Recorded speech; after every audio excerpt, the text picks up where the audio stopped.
Hey, I'm FTFE and welcome back to the channel that buries stupidity in the concrete foundations of the Library of Knowledge. Flat Earthers, they don't like giving evidence. In fact, their biggest defense at the moment is saying that they don't have to give evidence because they don't have the burden of proof, claiming that all the science, the experiments, the measurements and body of facts that we have are null and void. And why do they say that all of this science as we know it is null and void? Well, usually because flat earthers are thick as fuck and haven't the slightest clue about the things that they claim to be able to debunk. The flat earther today is... can I be in there? He's a special breed of stupid. Let me be in this one. Guys, tell him to let me in. He hides his stupid and tasty word salad. I want to be in this one, guys. He's really ignorant of physics. Flat Earth can't ever provide evidence, so let me in. All they do is display their ignorance of the globe, and that's what I'm going to cover today as we take... Fine, Brainy, okay? Fine, you can be in this fucking episode. Just shut up. Ah, yes. Okay, thank you. Give me a second. Give me... So I guess me and Brainy Beaver will be covering the dipshit of the week who calls himself Wits It Gets It for episode 52 of Flerfs Are Idiots. I swear to God, Brainy, if you ever interrupt me again when I'm recording. We're living on a disk, floating through space, with a tiny sun.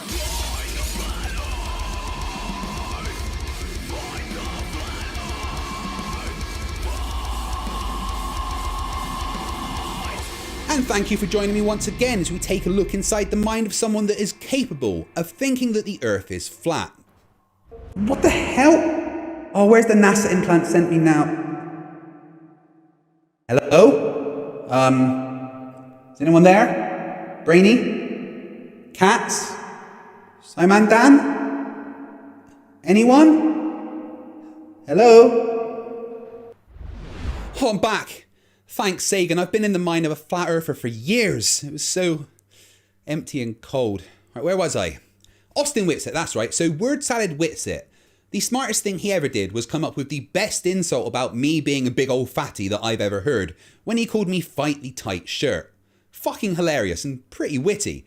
Unfortunately, nothing else smart has ever passed his lips. Let's have a listen to him say a bunch of stupid stuff, shall we? So, here's the deal. Axial rotation has never been substantiated. They tell us that we're spinning around 1,040 miles per hour east, but it's never been substantiated. I mean, yeah, it's never been substantiated if you ignore all the evidence, I agree. Evidence like this. If the Earth is spinning at one rotation every 24 hours, that means that every hour it has to turn 15 degrees. And if the gyroscope is mounted anywhere on Earth, it's going to drift. In today's 21st century navigation systems, they're using what's called a ring laser gyroscope. It is extremely precise. If we could simply get one of these ring laser gyroscopes, we would be able to prove once and for all that there is no rotation to the Earth. One of the people in the community actually purchased one for $20,000. But what we found is when we turned on that gyroscope, we found that we were picking up a drift, a 15-degree-per-hour drift. Thanks, Bob.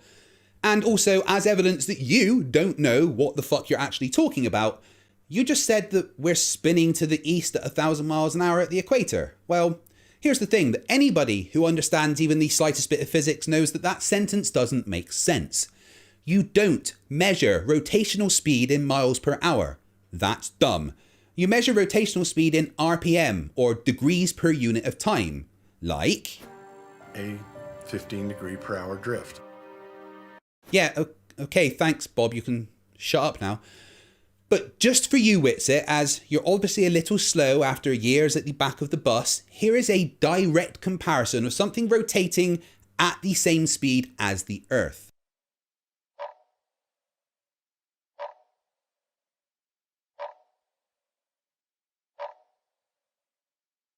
Better hold the fuck on, Whitsitt. Don't want the centrifugal acceleration of 0.034 meters per second squared to fling you off into outer space. Or maybe I do. Globe Earth was up Foucault's pendulum. It doesn't have an independent frame of reference. It isn't consistent, it has a window of error, and it doesn't correlate cause and effect. Science is the correlation of cause and effect. So what that means is you have an observable phenomena that is the effect. So much wrong in such a short amount of time. A pendulum's bob, or weight, is a freely moving object when swinging back and forth. That means that it's in a different reference frame to the rest of the rotating Earth because it is freely moving. And I'm gonna need a citation that the observable phenomenon has to be the effect or dependent variable in an experiment. You can't just make up your own science, you dipshit.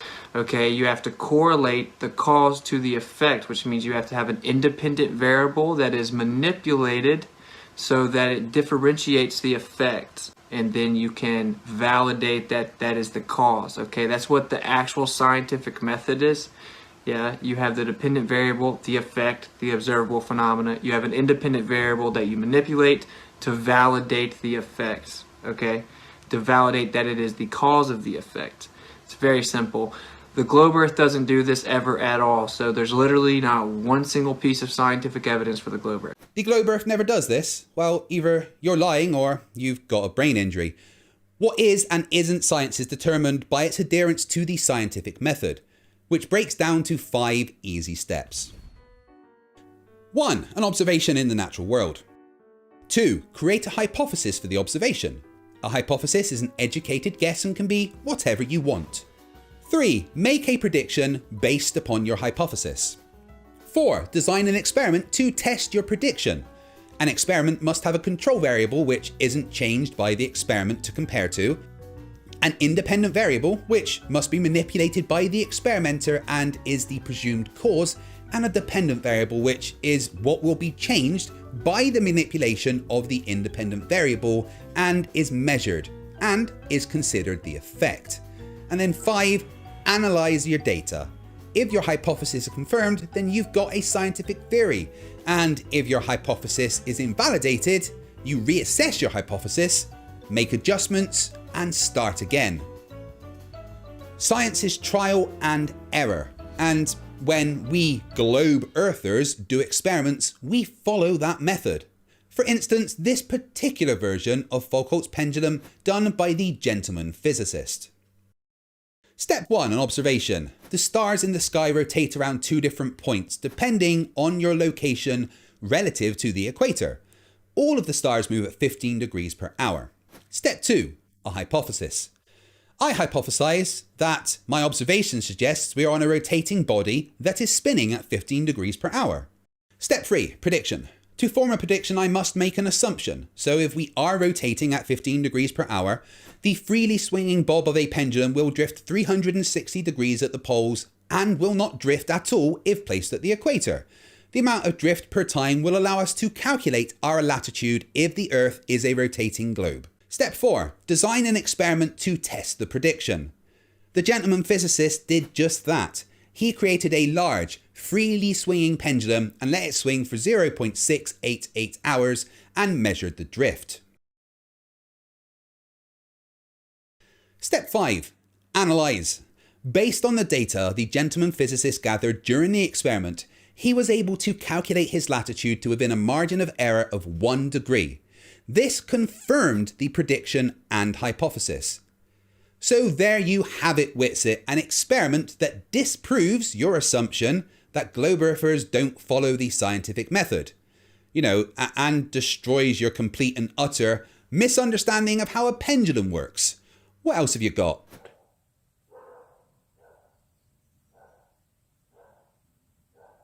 Yeah, flat earthers have never gotten...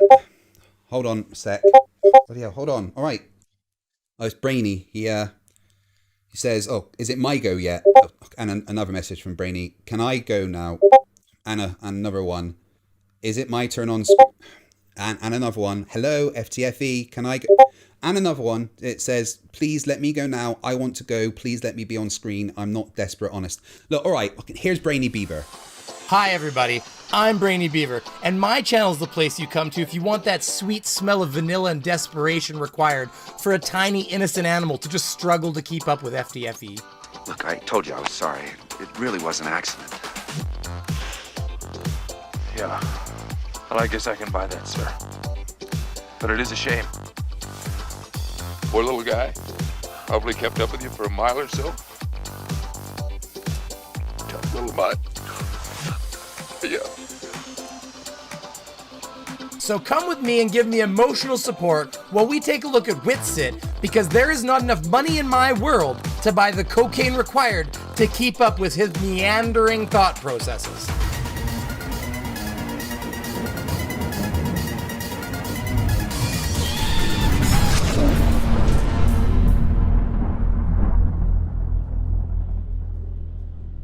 This dude was involved around some stuff. It clearly does appear, right? The details are pretty hard to keep up with if you're lying for the course of years. But he doesn't fully understand what's going on. Again, he just pointed out that they call themselves demons, and they say that their seed comes from Lucifer or whatever.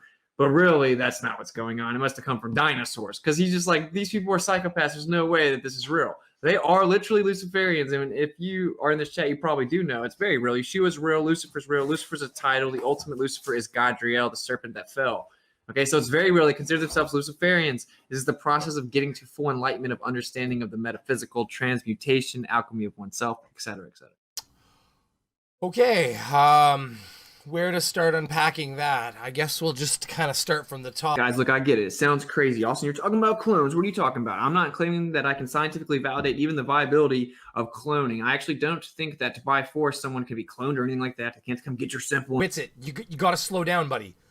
Witsit, you got to. But whenever you leave yourself vulnerable in the astral metaphysical realm because you're not protected by Yeshua and you're a little special boy, you can do whatever you want to, and you take a whole bunch of drugs and you sink in depravity and degeneracy and you're constantly trying to astral project. You got to slow down. Slow down. We're going to have to talk about these things as you talk. I know things are real in your dream states, and that's what's been pumped down your throat. Dreams. Are dreams real? I wonder what's going on in the dreams. What's the Matrix tell you about the dreams? There's something very real to the metaphysical. You got to stay on a subject, buddy.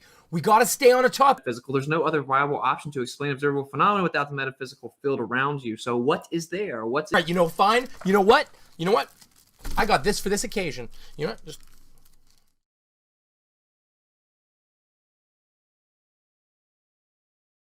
look away, children. Born a giant that was 2/3 God. There was some type of, manufacturing that caused this to happen. So this seems to just be there's nothing new under the sun. And something could happen, and maybe you guys don't know. They said they could clone a sheep, and they think that you're sheep, and that's why they're laughing. We told you that we can clone you guys, and you didn't even understand it. I know, right? I know. I keep telling them about the lizard people. Tell them about the lizard people. It's good shit.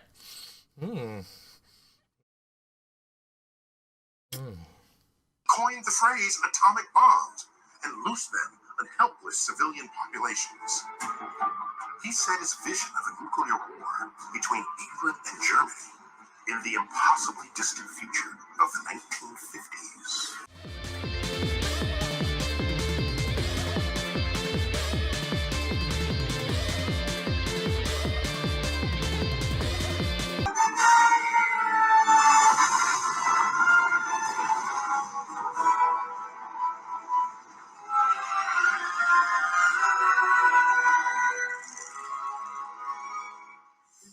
In 1933, the Sodomite physicist Leo Szilard was contemplating becoming a biologist. It was between that and a life of sodomy as he soaked in his bubble bath of femininity. That was fun, wasn't it? But now that my desk is covered in icing sugar and I've shown everybody what it's like to listen to your rambling and try to pick out little things, we could push forward. First thing I want to mention, you're an idiot. Pointing out his femininity because he sat in a bubble bath. Dude, it's like 1930. In fact, I checked the year. It's 31, 32, 33, something like that. You'd have to double check. I'm not going to do it right now, but it's the 30s. Well, I got to tell you, guess what? Showers never even became popularized until the late 30s. So somebody sitting in a bath was how they cleaned their stank ass. But you probably don't know much about that since you look like your hobo hour in it. Oh, it's coming in hot with a 1-2 right off with his historical knowledge of what it required to clean a stank ass in the 30s. This is gonna be fun. He read Wells's novel. It started him thinking. Szilard knew that Atoms are made of protons and neutrons on the inside. Which are actually pseudoscientific fairy tales. The materialistic or physical nature of anything beyond the subatomic scale cannot be verified in any scientifically verifiable manner whatsoever. In fact, the electron is nothing more than the terminal end of one unit line of dielectric induction. All we are seeing is reactions within the field on the quote-unquote quantum scale. You cannot actually in any way validate some type of materialistic claim.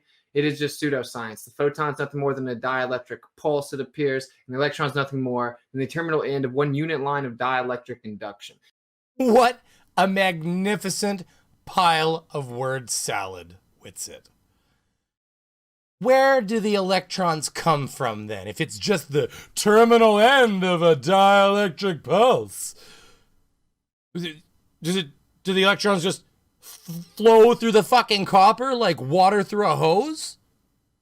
Technically, they kind of do, but I'm going to show you how. The flow of electrons is what forms an electric current. If we look inside a piece of a copper wire, there are atoms that easily exchange electrons. These electrons are able to move from one atom to another in any direction. If we make a closed circuit by connecting the copper wire with a power source, like a battery, then the voltage will make the electrons to move in the same direction, from one terminal of the battery to the other, or from the negative to the positive of the power source. If we add a light bulb to the closed circuit, the electrons will have to pass through it in order to get to the other terminal, thus producing the light. This is where Whitsitt goes, aha, that's what I said though. But no, that doesn't make sense, Whitsitt, because if it's just the terminal end of blah, blah, blah, then you need to explain how an insulator works, because we have a fundamental understanding of what makes something an insulator and something a conductor, and it's based on how many electrons are in the valence shell, which basically adds to its stability. When you have a very unstable valence shell, especially if you have one stray one just kicking around in a circle out there, then it's very easy for another atom, similar to like orbits and planets, which you also don't believe in, that's fine, to kick one of those electrons off and like pull it over to another one. Hence, conductors and insulators. Some materials in this shell have loosely bound electrons, which allows them to flow from one atom to another. These moving electrons are called free electrons. How easy it is for an electron to move around depends on the material. Materials can be either conductors or insulators. Materials that are conductors, like most metals, allows free electrons to move freely throughout the solid, while insulators, like plastic or glass, limit the movement of the electrons, holding them tightly. Nikola Tesla, in fact, has said that he disintegrated atoms with millions of volts and nothing ever happened. When he first did it, he told all of his assistants, numerous people that are touted to be quote-unquote scientists say that there's going to be an explosion when I do this, just a heads up. Of course, they knew that he was not an idiot, so they didn't sleep, nothing happened. He did it numerous times. Fast forward, we now have a pseudoscientific fairy tale of fear coming from one single Grabler author from World War II about dropping nuclear bombs. I digress. So, question for you there, Whitsitt. What do you think they mean when they say splitting an atom? Because he can hit an atom with as much electricity as he wants. And besides, maybe they did say there would be an explosion. Perhaps they were also wrong. That doesn't mean anything. It just means that they weren't right. But it also doesn't mean that he did what was needed to cause an explosion. Because that's not what we mean by splitting an atom. I mean, we got Whitsitt over here swinging a knife around. Yeah. Check that. And that. Oh, I'm cutting atoms, fuck. Cutting atoms, fuck. Sorry, Whitsitt, that's not what they mean by splitting an atom. Splitting an atom is a chemical/physics reaction involving neutrons. On this scale, we can see actual atoms and neutrons. Neutrons are the particles that help us unlock all that energy from the nucleus. But they move fast, so first we need to slow one down. And to do that, we simply use water. Let's follow this one and see where it leads us. Pay close attention. Firing this neutron into the nucleus of the atom causes the nucleus to split in two. This is the fission we mentioned earlier. And as the nucleus splits, it releases its own neutrons. Some of these newly released neutrons, slowed by the water, hit other atoms, causing more fission. And so the chain reaction begins. Now, when they talk about using water to slow it down, this is actually from a power plant. So, of course, they do things a little differently. They don't want as rapid of a reaction because kaboom! They needed to slow down a little bit. So that's where the heavy water pools come in to slow the neutrons. They actually absorb it. You can actually find out a lot of information about that watching Thunderfoot with regards to Chernobyl. There's a lot of good information there. But anyways, did anybody see Whitsitt and Nathan Thompson on their very, very, beautiful little thing where Nathan explained to Whitsitt like 2 times what a lie is? Because, of course, you have to explain to people that don't understand shit what things are, just so you don't get too much confusion, right? things get wild. But did you see put the music behind it? It was like a Sick Kids kind of thing, right? Or one of those like Wish Foundation ads. But I gotta be honest with y'all.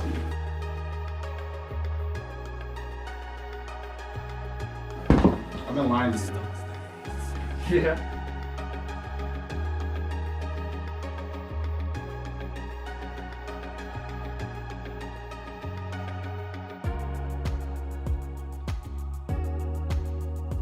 Ah, Witsit. Yeah, he was an interesting case. I remember the little guy hiding at the back there. He's always so curious, you know? Also, you know what we were just talking about? And he's like, have you ever loaded up the freaking van yet? Like, I'm like, no, not at all. When you leave it. I'm like, how cool would it be, bro, if we never had to, like, even load the van up? Like, we just had the RV here. Yeah, that would be cool. That would be like the coolest freaking thing ever. Yeah, it was a wild adventure with Witsit. You know, we've been done a lot of special children, but Witsit was a little different. I mean, we had to keep it a close... Hey, Witsit, we've talked about this. Get your hands out of your pants. No, the girls don't want to see that with Witsit. Witsit, you put it away. No, Witsit.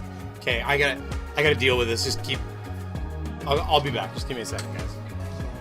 But I gotta be honest with y'all.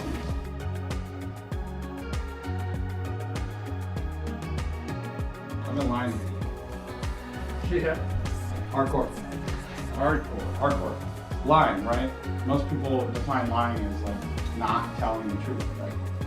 But lying is also when you know something and you don't tell someone what's actually going on, right? We thought it was better to explain to Witsit what a lie was. We were awfully concerned we wouldn't understand what a lie was, and we'd already had that incident with him flinging shit at the walls, and frankly, we couldn't afford that again.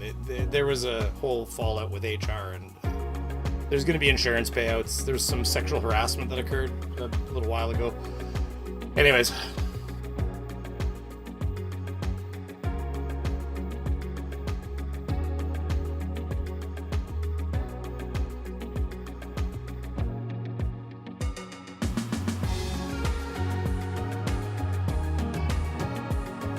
What?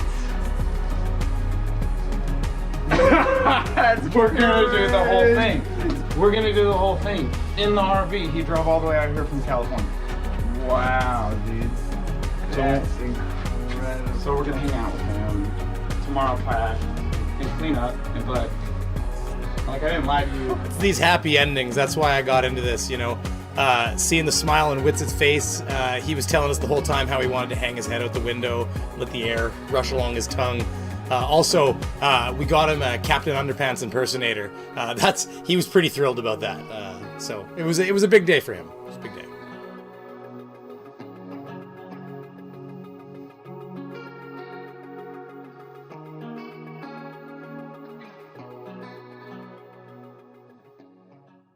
All right, now before I get going, I think we need to talk about the relationship between Oakley and Witsit, or I don't know, the separation. But before what was that? What is this? Is this for me?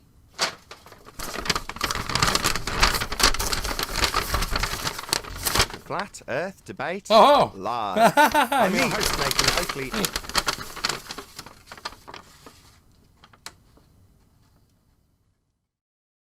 What am I supposed to do with these?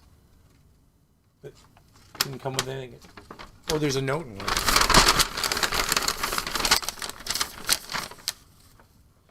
Moisture activated testicle invitation.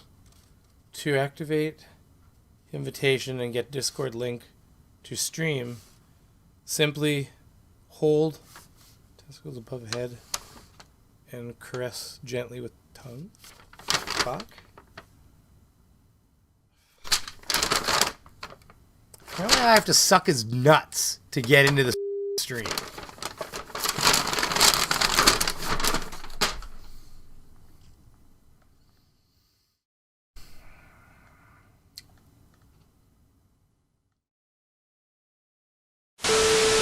The elastic velocity or elastic energy of gas is way stronger than electrostatics. It's just my point here, at least I can only speak for me, right? My point is the electrostatics is always at play because everything that has any matter is electrostatic, and the Earth is also electrostatic and actually negative, and that's why we have lightning, et cetera, et cetera. So you can't just say it's not part of the equation. That would be dishonest. But at the same time, almost impossible to validate. You can't get outside of the Earth. What is this? What are you on about? What is this electrostatic non sequitur? The fact that we have to constantly look at this stuff to experience it or describe it or have pens to write it down is totally non sequitur. Well, it's just that, the Earth's negatively charged, and anything that falls to the Earth is electrostatic. Well, like a balloon? Yeah, the balloon. Does that fall to the ground, Witsit? No, of course. Well, then shut up! You dumb... Doesn't mean there's not a natural bias, though. A bias? What, for the balloon? How many times do you want to do this? Are you all morons? At home. Sorry, are you a moron? Is the balloon going down, Witsit? Yes, we are. Is the balloon biased downwards? Are you serious, bro? That's how you're gonna Shut up, Nathan. I'm talking to Witsit. Well, what I'm saying is, you see, the bias is so incredibly weak that So it's not a bias down! What bias? The downward one the balloon's not experiencing? Third time, Witsit! Yeah, they're right. The gas isn't going to go down. So there is not a downward bias! Well, you would... No, not well! There's no downward bias, you clown! You've just admitted it! Why are you in cognitive dissonance over this, Witsit? Your hand wave dismissing the electrostatics, dude. What, the non sequitur fallacy you introduced that I immediately demolished as a non sequitur fallacy? Wait, how's it non sequitur? I thought that was the whole So the balloon goes down? Sorry, the electrostatics make the balloon go down, or is this non sequitur? The electrostatics are way weaker, right? Are they making the balloon go down? Are you deaf? No, So non sequitur then! Nathan, you're going to give yourself an answer. Nathan, shut up. I'm not going to ask you again. I'm going to absolutely teabag Witsit for his dumb fuckery. So this electrostatic is not giving the balloon a downward bias, is it? No. No! That's right, Witsit, you clown! So what are you babbling about? Because once again, you just whistle past this. You just stutter for me like the rest of the fundies with their belief in gravity. There is not a downward bias, clown.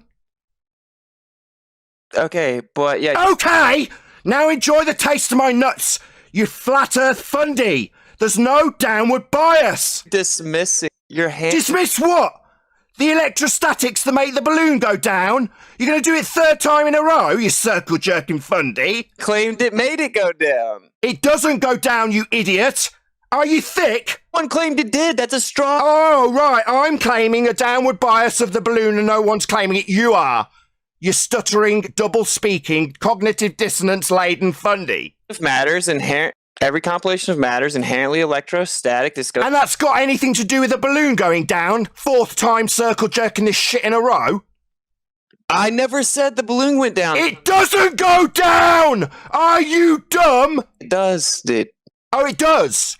Oh, balloons go down, go boom with a single vector of downward, do they? As gas doesn't have one, does it? Assuming anything. Oh, you're assuming gas go down, go boom boom, my friend. Is he hurt? Electrostatic? Sorry, electrostatics non sequiturs making gas go down, go boom boom now, is it? Sorry.